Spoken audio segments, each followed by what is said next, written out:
In the book of Acts, we come across many stories that capture the energy, struggles, and incredible growth of the early church, but tucked into chapter 20, there is a story that on the surface seems almost humorous, yet carries a deep message for those who listen carefully.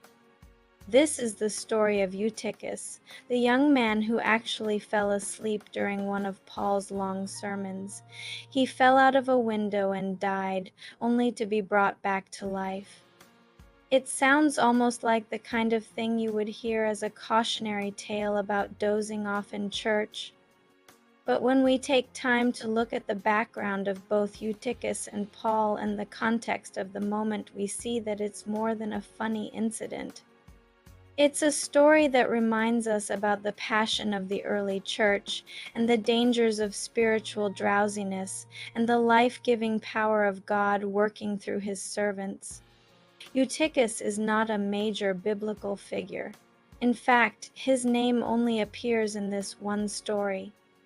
His name in Greek means fortunate or lucky, which feels a little ironic since he experienced such an unfortunate fall.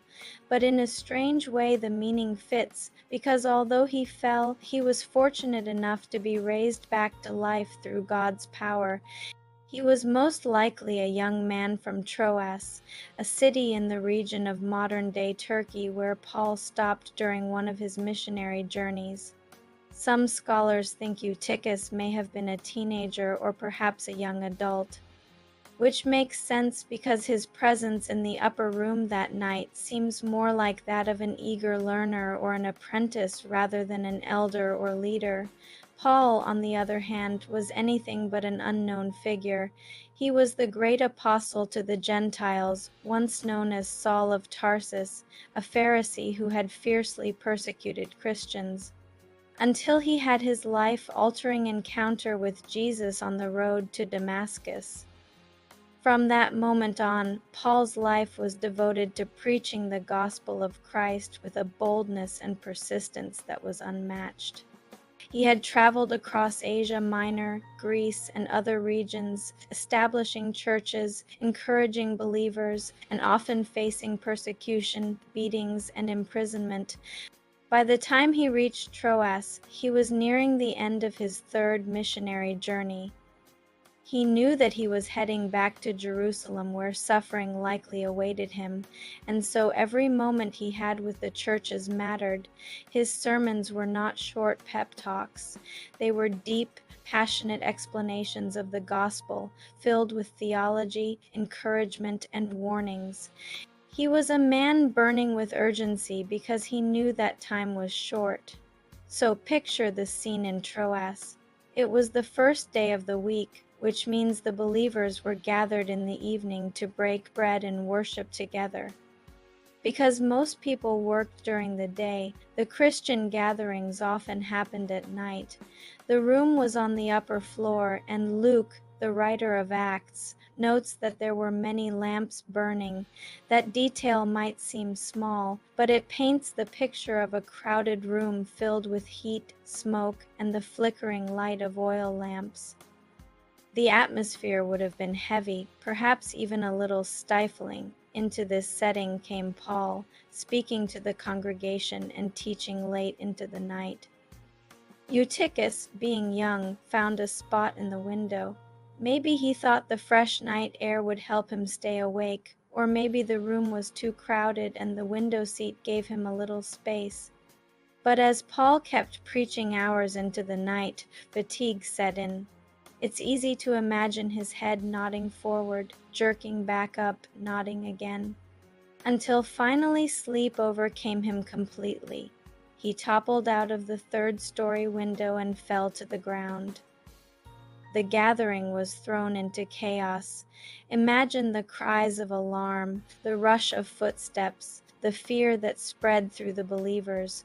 A moment before, they had been soaking in the words of the Apostle Paul, and the next, one of their young members lay dead on the ground below. Luke, who was a physician, is the one who records this event. And he makes it clear that Eutychus was taken up dead. This wasn't a fainting spell or a minor injury. He had fallen hard, and the young man's life was gone. The tragedy of the moment could have cast a dark shadow over the gathering, but Paul immediately went down, threw himself upon the young man, and embraced him. It was reminiscent of the way prophets like Elijah and Elisha had stretched themselves over the dead to intercede for life to return, and in that embrace, God's power moved. Paul declared to the people, "Do not be alarmed, for his life is in him." Eutychus was alive again, restored by the grace of God. The story doesn't end with everyone leaving in shock. Instead, they went back upstairs, broke bread together, and continued talking until daylight. Eutychus's revival became a testimony that fueled their faith, and rather than ending the meeting, it gave them more reason to stay together. It encouraged and strengthened. And as Luke recorded, the people were greatly comforted.